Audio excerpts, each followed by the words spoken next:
Hey everyone. So today we'll be talking about the impact of COVID-19 on the movie industry, and we'll be looking at four different economic concepts that explain the impact of the pandemic on the movie industry. First, we'll do market structure, then income elasticity and taxes and subsidies, and finally production costs. But before that, I'll give a brief overview of the industry as a whole and its status pre-COVID.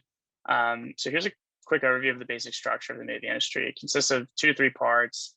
The first is movie production. So these are companies like Disney who invest in the actual production of movies. And once they're produced, movies are distributed today through two primary avenues, physical and digital.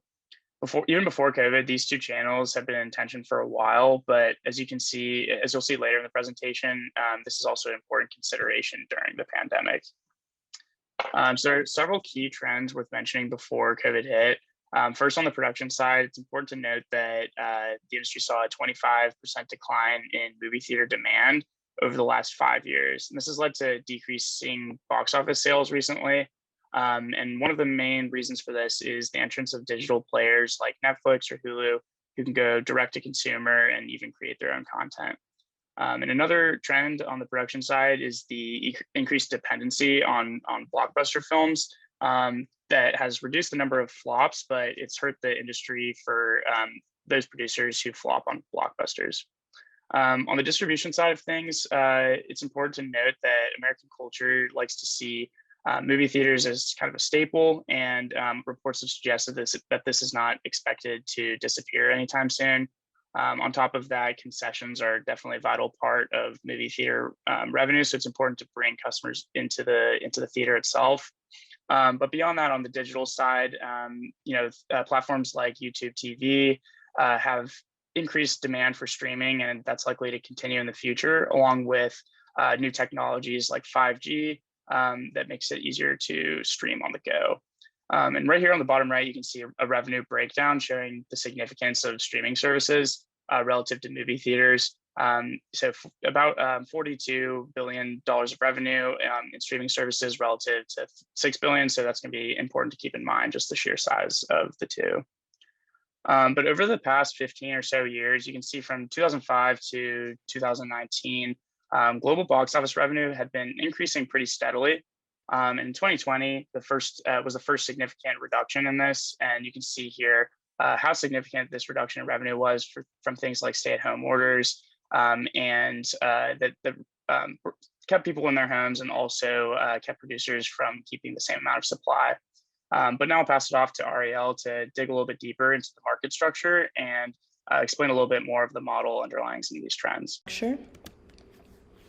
So what we would have expected was for a decrease in demand to lead to lower prices and lower quantities supplied, but because movies take years to produce and film, there was no way for the market to adjust to a lower supply.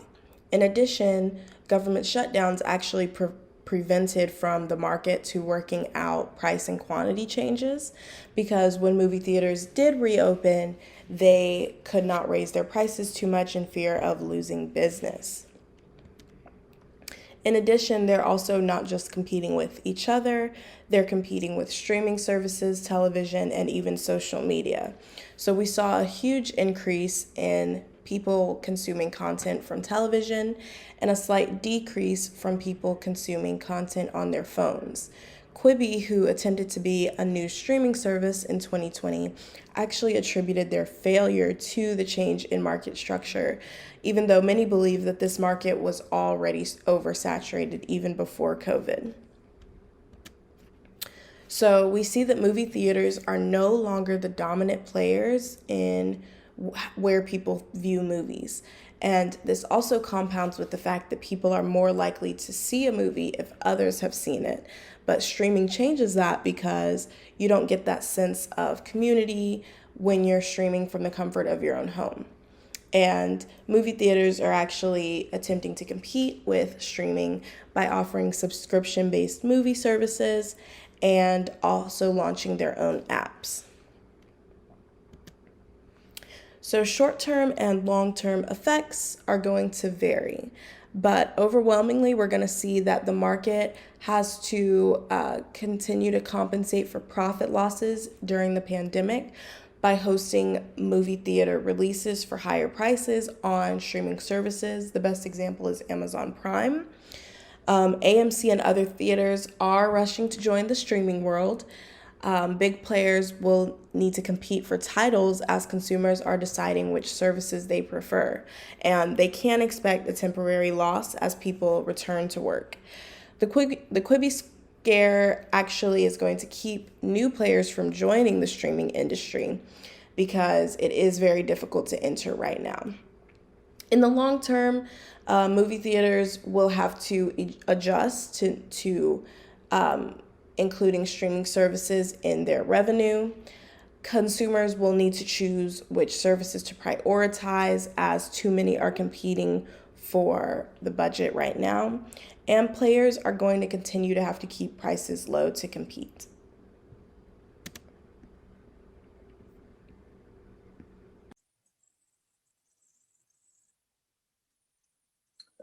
So it's no secret that the pandemic had devastating impacts on individuals' personal income. As shown in the left-handed graph, real disposable personal income dwindled after the shock of the pandemic back in March 2020. Even those that managed to keep employment had to readjust or at least reconsider their spending habits. Going to the movies, not considered by most as a necessity, would have likely been cut out. However, many governments around the world made this decision for consumers by enforcing social distancing orders that made it infeasible for movie theaters to remain operable. Unsurprisingly, box office revenues drastically shot down at around the same time. However, in the latter part of 2020, we see a slight resurgence of these revenues, despite real disposable income continuing to decline. From July to August, around the time movie theaters began to reopen their doors, there was a 2.7% decrease in personal income. But consumer expenditure in movie theaters sharply rebounded to 239%. This points to a large negative income elasticity of a demand of 88.52 for the 2-month observation period, which is indicative of an inferior good.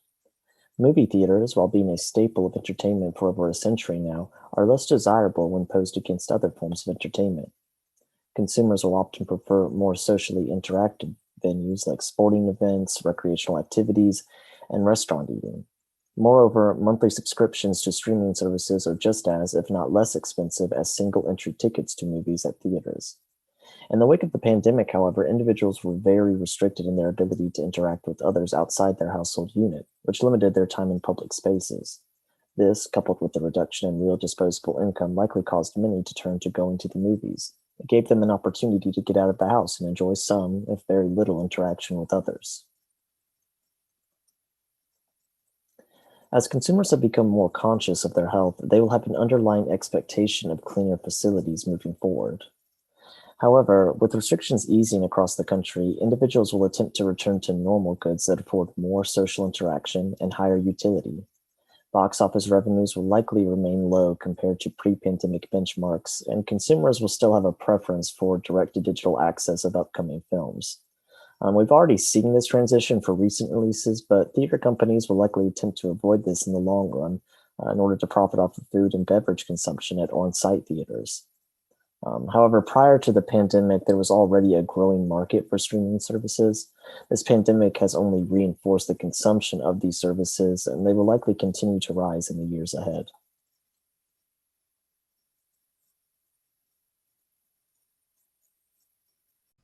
Okay, so I'm going to be discussing taxes and subsidies and how that was impacted by the pandemic. States tend to incentivize film production because film production can help with job creation and tourism, which just brings more money into the state. And there are a few different ways in which they do this, including refundable tax credits, which are ones in which the state gives the production company a refund for the difference between the tax credit and the tax that the company owes to the state. And then a transferable refundable tax credit is similar to the last one I mentioned, but the tax credits can be transferred to a local company so they can reduce or eliminate their tax liability. And then a rebate is a direct payment from the state to the production company. And a grant is very similar to a rebate, except for you don't have to pay any tax on it. And then some states will offer bonuses to productions for filming in certain locations or featuring local businesses, or hiring local people. So I am going to go over 2 states and how they incentivized film production before COVID and how COVID impacted them.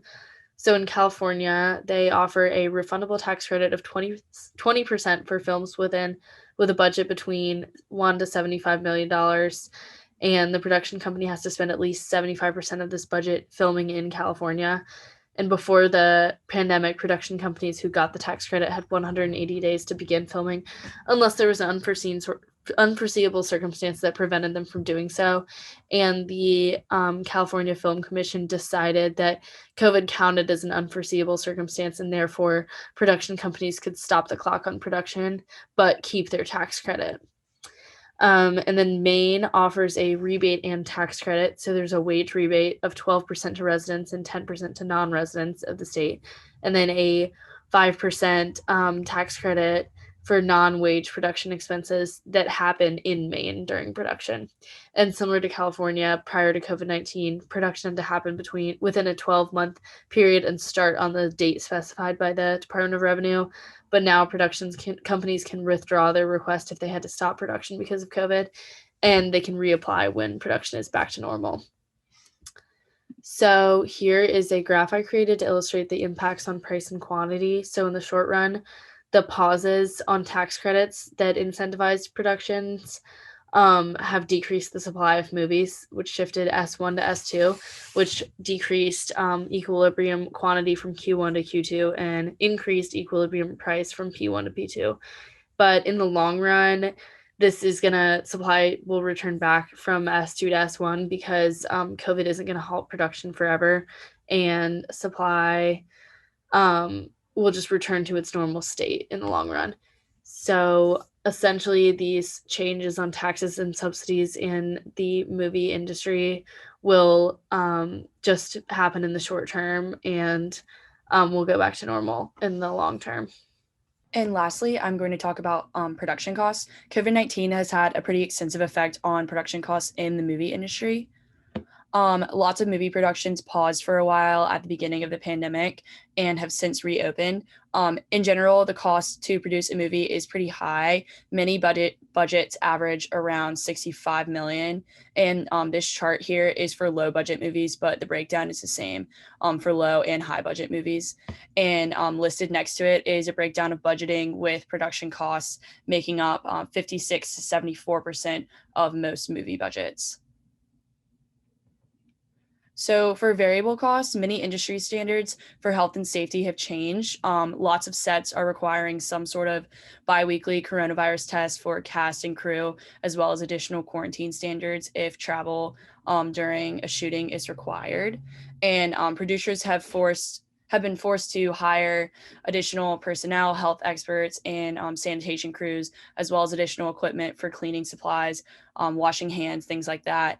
And many sets have shortened a day of shooting from traditional 15 hours to about 10 hours, which extends the amount of days a movie will need to finish production. And so while the COVID-19 testing and quarantining costs are a short-term effect, many of the industry standards for health and safety will likely remain past COVID-19, and shoots will take more time. So they will cost more money than they did a year ago.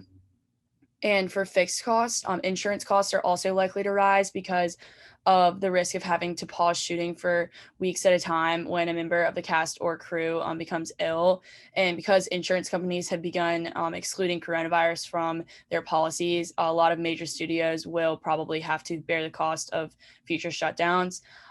Legal costs may also increase to cover potential lawsuits if employees become sick. And however, these additional costs are likely short-term and will subside as the threat of COVID-19 subsides. And here are the cost curves for production companies in the movie industry before COVID. And here they are after. Since we have an increase in both fixed and variable costs, we are going to see an increase in the average total cost, average variable costs, and marginal costs in the market. and these will likely decline a little once the pandemic subsides. However, like I was stated before, health standards and sanitation crews will likely need to be worked into all future budgeting of movies, as well as longer shooting schedules to abide by the new sanitation standards. And here are our sources.